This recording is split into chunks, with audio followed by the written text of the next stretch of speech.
Hello friends, I am doctor Parul Karan and I am dentist.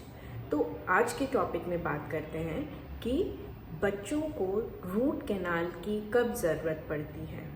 तो देखिए, जब milk teeth होता है, जैसे कि दूध के दांत होते हैं, तो दूध के दांत में अगर बच्चों को उसमें कीड़े लग जाते हैं, ब्लैक हो जाता है, पेन हो जाता है, या किसी कारण से वो फ्रैक्चर हो जाता है, लाइक अगर बच्चे खेल रहे हैं, गिर गए और वो फ्रैक्चर हो गया, तो उस केस में अगर बच्चे को पेन है तो यस डेफिनेटली हम वो दांत को बचाने की कोशिश करते हैं।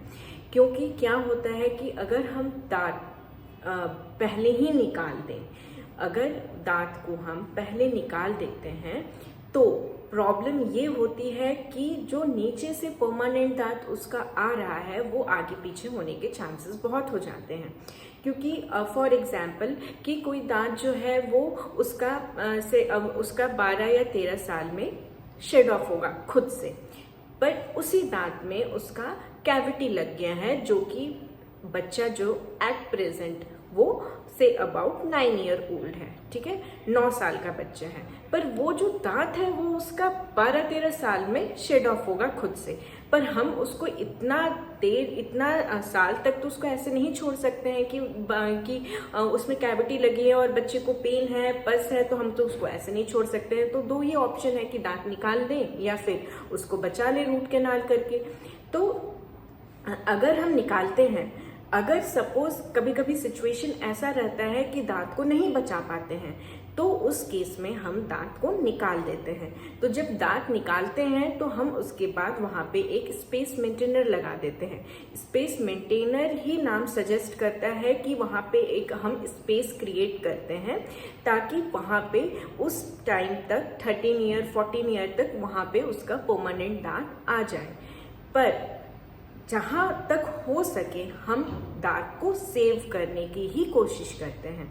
अगर बच्चे को पेन है, दांत डिस्कलर्ड हो गया है, काला हो गया है, उसमें होल है, पस हो गया है और बहुत ही ज़्यादा बच्चे को पेनफुल है, तो हम उस दांत में रूट कैनाल करते हैं और रूट कैनाल करके बच्चे को पेन से रिलीफ करते हैं। फिर जो भी रूट कैनाल के प्रोसीजर्स हैं, कभी एक सिटिंग में हो जाता है, कभी 2 सिटिंग में। अगर ज़्यादा पस है तो यस उसको हम लोग ऑल्टरनेट सिटिंग्स में भी रखते हैं एंड यस उसमें मेडिसिन डाल करके हम छोड़ देते हैं कुछ दिनों के लिए, फॉर कपल ऑफ वीक्स हम छोड़ देते हैं और उसके बाद फिर से हम पेशेंट को रिकॉल करते हैं और उसके बाद रूट कैनाल प्रोसीजर वापस से स्टार्ट करते हैं।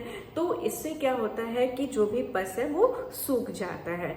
तो जहाँ तक हो सके हम रूट कैनाल करके दांत को बचाने की कोशिश करते हैं। और फिर उसके बाद जब उसका टाइम आता है, जैसे 12 ईयर 13 ईयर्स में जब उस दांत का शेड ऑफ होने का टाइम आता है, तो वो अपने आप शेड ऑफ हो जाता है। यस, हम उसमें कैप भी डालते हैं। बच्चों के लिए मेटल कैप्स आते हैं, सामने के दांतों के लिए जरकोन कैप्स आते हैं, तो हम उसमें कैप्स भी डालते हैं बच्चों के दांतों में। और फिर जब टाइम आता है, जैसे 13 ईयर में वो दांत को शेड ऑफ होना है, तो पहले वो कैप हिलेगा, कैप हिल करके वो निकल जाएगा। फिर उसका जो नेचुरल दांत है, जो कि रूट कैनाल ट्रीटेड दांत है, वो अपने आप हिलेगा, वो भी अपने आप हिल करके शेड ऑफ हो जाएगा और फिर उसकी जगह पे उसका नीचे से परमानेंट दांत आ जाएगा। तो इसलिए हम बच्चों में रूट कैनाल करते हैं, ताकि उनका जो दांत है वो बच जाए और उनको ज़्यादा तकलीफ ना हो और परमानेंट दांत में निकलने में भी उनके ज़्यादा तकलीफ ना हो। अगर कोई डाउट है तो प्लीज़ आप मेरे डिस्क्रिप्शन बॉक्स में, मेरे कमेंट बॉक्स में आप डालिए, मैं कोशिश करूँगी आपको उस डाउट का क्लियर करने के लिए। Thank you for listening, and please subscribe my channel, please share, like and press bell icon for further information। Share करो और अपने फैमिली फ्रेंड्स को बताओ कि रूट कैनाल बच्चों में क्यों ज़रूरी है। Thank you, have a good day.